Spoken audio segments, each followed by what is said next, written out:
आरव मल्होत्रा, एक नाम जो कभी किसी पहचान का मोहताज नहीं था, आज उस शहर का जिला मजिस्ट्रेट था जहां से उसके सपनों की नींव उखड़ी थी। लेकिन ये आज की बात है। कहानी शुरू होती है कई साल पहले, एक छोटे से किराए के मकान से, जहां आरव और उसकी पत्नी पूजा ने अपनी जिंदगी के सबसे खूबसूरत और संघर्ष भरे दिन बिताए थे। आरव एक सीधा सादा मेहनती लड़का था।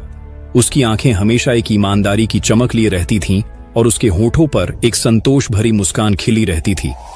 वह एक प्राइवेट फर्म में एक सामान्य मार्केटिंग एग्जीक्यूटिव के तौर पर काम करता था, जहां उसकी आय बस इतनी थी कि वे दोनों मुश्किल से गुजारा कर सकें।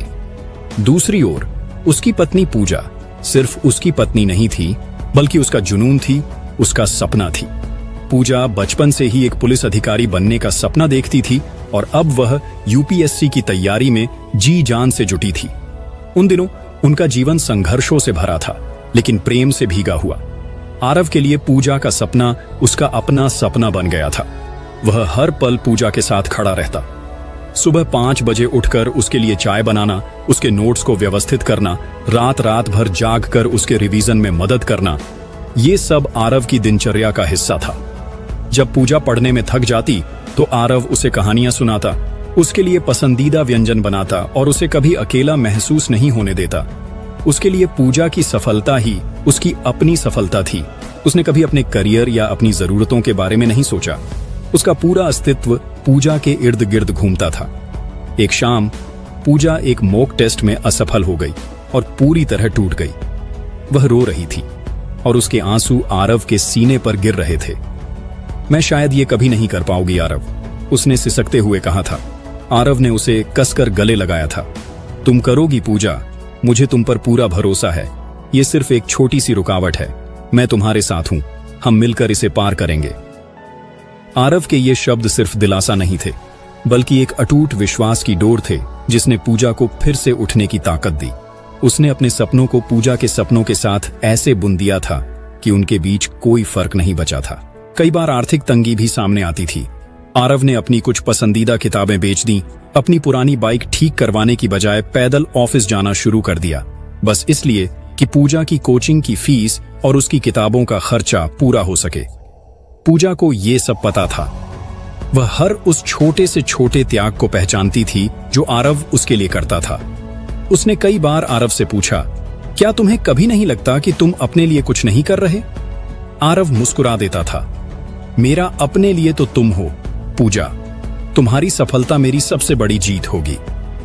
और फिर वो दिन आया जब यूपीएससी का रिजल्ट आया तो उस छोटे से किराए के मकान में सन्नाटा पसरा हुआ था। पूजा ने थरथराते हाथों से कंप्यूटर पर अपना रोल नंबर डाला। जब स्क्रीन पर उसका नाम जगमगाया तो आरव की आंखें खुशी से भर आईं। आंसू उसकी पलकों से छलककर गालों पर बह निकले। ये खुशी के आंसू थे, अपने जीवन के सबसे बड़े सपने के पूरे होने की खुशी के, अपनी पूजा के सपनों के साकार होने की खुशी के। पूजा ने मुस्कुराते हुए आरव की ओर देखा। उसकी आंखों में भी वही खुशी और कृतज्ञता थी। उसने आरव का हाथ थामा और कहा, अब हमारी जिंदगी बदल जाएगी आरव, तुम्हारे बिना मैं कुछ नहीं थी। उसके शब्द ईमानदार थे, लेकिन क्या ये ईमानदारी हमेशा बनी रहनी थी? उस पल आरव को लगा कि उसने दुनिया जीत ली है। उसे नहीं पता था कि ये जीत उसके जीवन की सबसे बड़ी हार का अग्रदूत बनेगी। वक्त रेत की तरह हाथों से फिसलता रहा। पूजा की ट्रेनिंग खत्म हुई और उसकी पोस्टिंग एक बड़े शहर में हो गई। दिल्ली की चकाचौंध और बड़े पद का ग्लैमर पूजा को एक नई दुनिया में खींच रहा था। आरव, जो हमेशा उसके साथ एक परछाई की तरह रहा था, अब उससे दूर रहने लगा। पूजा के नए सहयोगियों, नए दोस्तों और नए परिवेश ने उसे तेजी से बदल दिया। वह अब सिर्फ आरव की पूजा नहीं थी, वह एक आईपीएस अधिकारी पूजा वर्मा थी। शुरू में आरव ने इस बदलाव को स्वाभाविक माना। नई जगह है, काम का दबाव होगा, उसने खुद को समझाया। लेकिन धीरे धीरे पूजा के व्यवहार में एक अजीब सी दूरी आने लगी। उसके फोन कॉल्स कम हो गए। उसकी बातें अब आरव के संघर्षों और पुरानी यादों के बजाय उसके विभाग, उसके नए सहकर्मियों और शहर की चकाचौंध के इर्द गिर्द घूमने लगी। आरव ने उसे मुंबई में उनके साथ शिफ्ट होने का सुझाव दिया, लेकिन पूजा ने हर बार कोई न कोई बहाना बना दिया। यहां बहुत काम है आरव, तुम कहां छोटे से शहर से आकर यहां एडजस्ट कर पाओगे? अभी मुझे अपना करियर बनाना है। और फिर एक नया नाम उनकी बातचीत में धीरे धीरे शामिल होने लगा, विवेक राठौड़। विवेक उसी शहर में एक ईएसपी अधिकारी था, पूजा का सीनियर। आरव ने उसके बारे में कई बार पूजा से सुना था। विवेक सर बहुत सपोर्टिव हैं। विवेक सर ने आज मुझे बहुत कुछ सिखाया। शुरू में आरव ने इसे सिर्फ एक सहकर्मी संबंध माना। उसे अपनी पूजा पर पूरा भरोसा था, लेकिन जिस तरह से पूजा विवेक के बारे में बात करती थी, जिस तरह से उसकी आंखें उसके नाम पर चमक उठती थीं, आरव के दिल में एक हल्की सी बेचैनी पैदा करने लगी। विवेक राठौड़, ऊंचा कद, स्मार्ट पर्सनैलिटी और पुलिस विभाग में उसकी मजबूत पकड़, वह उस दुनिया का हिस्सा था जहां पूजा अब अपनी पहचान बना रही थी। आरव, जो एक साधारण प्राइवेट फर्म में काम करता था, उसे अचानक महसूस होने लगा कि वह इस नई दुनिया के लिए फिट नहीं बैठता। पूजा रातों को देर से घर आती, अक्सर किसी मीटिंग का बहाना बनाकर, और फोन पर मुस्कुराकर बात करती। ये मुस्कुराहटें आरव के लिए नहीं थीं। आरव ने कई बार कोशिश की कि वह पूजा से खुलकर बात करे, लेकिन पूजा हमेशा कोई न कोई बहाना बनाकर टाल देती। एक रात पूजा घर देर से लौटी। उसके कपड़े से किसी और परफ्यूम की हल्की खुशबू आ रही थी। आरव, जो दरवाजे पर उसका इंतजार कर रहा था, अंदर तक कांप गया। उसने हिम्मत करके पूछ ही लिया, पूजा, क्या कोई और है? पूजा क्षण भर के लिए ठिठकी। उसकी आंखों में एक पल के लिए संकोच और फिर एक अजीब सी दृढ़ता आ गई। उसने सीधे आरव की आंखों में देखते हुए बिना किसी झिझक के कहा, हाँ, विवेक है और मैं उससे प्यार करती हूं। ये शब्द नहीं थे, बल्कि एक तलवार थी जो आरव के दिल के आर पार हो गई थी। उसका शरीर सुन्न पड़ गया। उसकी आंखें अविश्वास से फैल गईं। तुम ये क्या कह रही हो पूजा? उसकी आवाज गले में ही फंस गई। तुमने सुना आरव, मैं विवेक से प्यार करती हूं। पूजा की आवाज में कोई पछतावा नहीं था, कोई खेद नहीं था। मैं उससे शादी करना चाहती हूं। आरव ने लड़खड़ाते हुए पूछा, तुम मुझसे तलाक चाहती हो? पूजा ने बिना पलक झपकाए जवाब दिया, हां, क्योंकि मैं अब उस जिंदगी का हिस्सा नहीं बनना चाहती जो तुम्हारे साथ थी। तुम अच्छे इंसान हो आरव, हमेशा रहोगे, पर मैं अब वो पूजा नहीं रही। मैं अब अपने पुराने जीवन की बंदिशों में नहीं रहना चाहती। मेरा करियर, मेरी पहचान, ये सब मेरे लिए ज्यादा मायने रखता है। मुझे अब एक ऐसे साथी की जरूरत है जो मेरी दुनिया का हिस्सा हो, जो मेरे साथ कंधे से कंधा मिलाकर चल सके। तुम उस दुनिया का हिस्सा नहीं हो। आरव को लगा जैसे जमीन उसके पैरों तले से खिसक गई हो। जिस रिश्ते को उसने अपनी जिंदगी का आधार माना था, जिस प्यार के लिए उसने अपना सब कुछ कुर्बान कर दिया था, वह अब सिर्फ एक बोझ था। तो मेरा प्यार, मेरा साथ, क्या वो सब कुछ नहीं था पूजा? आरव की आंखों से आंसू नहीं बह रहे थे, लेकिन उसका दिल अंदर ही अंदर दर्द से चीख रहा था। पूजा ने अपनी आंखें फेर लीं। वह तब का सच था आरव, अब मैं बदल गई हूं। मैं आगे बढ़ चुकी हूं। तुम्हें भी बढ़ना चाहिए। उसके शब्द ठंडे थे, तर्कसंगत, लेकिन उनमें भावनाओं का कोई अंश नहीं था। आरव को लगा कि जिस पूजा को वह जानता था, वह मर चुकी थी। उसके सामने एक अजनबी महिला खड़ी थी, जिसकी आंखों में अब सिर्फ महत्वाकांक्षा और नए रिश्तों की चमक थी। उस रात आरव ने अपनी जिंदगी का सबसे बड़ा धोखा खाया था। आरव ने चुपचाप वो रिश्ता छोड़ दिया। कागजी कार्यवाही एक दर्दनाक औपचारिकता थी।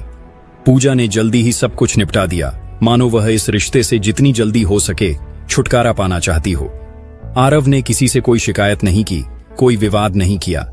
उसने पूजा को उसके नए जीवन के लिए शुभकामनाएं दी, हालांकि उसके अपने जीवन में अब सिर्फ खालीपन और दर्द था। वह जानता था कि इस धोखे से लड़ने का सबसे अच्छा तरीका खुद को साबित करना है। उसे पूजा के खिलाफ नहीं लड़ना था, बल्कि उस सोच के खिलाफ लड़ना था जो किसी के साधारण होने को कमजोरी मानती थी। उसे यह साबित करना था कि एक इंसान की कीमत उसकी वर्दी या पद से नहीं, बल्कि उसके चरित्र और आत्मसम्मान से होती है। आरव ने अपनी नौकरी छोड़ दी। उसने अपनी छोटी सी बचत से एक कमरा किराए पर लिया, जो कभी उसके सपनों की दुनिया का हिस्सा हुआ करता था। अब वह सिर्फ उसके एकांत का ठिकाना था। उसने खुद को यूपीएससी की तैयारी में झोंक दिया। जिस पूजा को वह रात रात भर जागकर नोटिस बनाकर देता था, अब वह खुद के लिए रणनीतियां बना रहा था। उसका दर्द, उसका गुस्सा, उसकी निराशा, सब उसकी प्रेरणा बन गए। उसने हर उस अपमान, हर उस उपेक्षा को याद किया जो उसे पूजा से मिली थी। उसे याद था पूजा का वो वाक्य, तुम उस दुनिया का हिस्सा नहीं हो। उसने दिन रात एक कर दिए।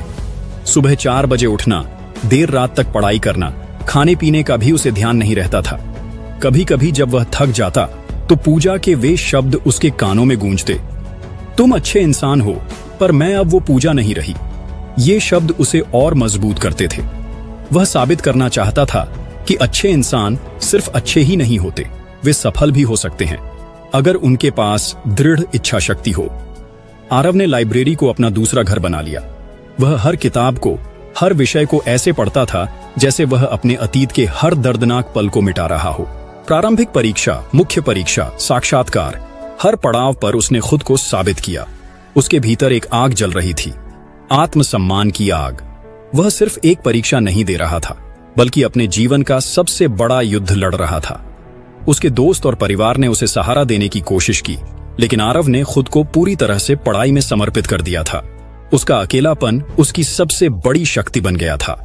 उसे किसी पर निर्भर नहीं रहना था, उसे सिर्फ खुद पर भरोसा करना था। 3 साल बाद जब यूपीएससी का अंतिम रिजल्ट आया, AIR 19, आरव मल्होत्रा IAS, यह खबर बिजली की तरह फैली।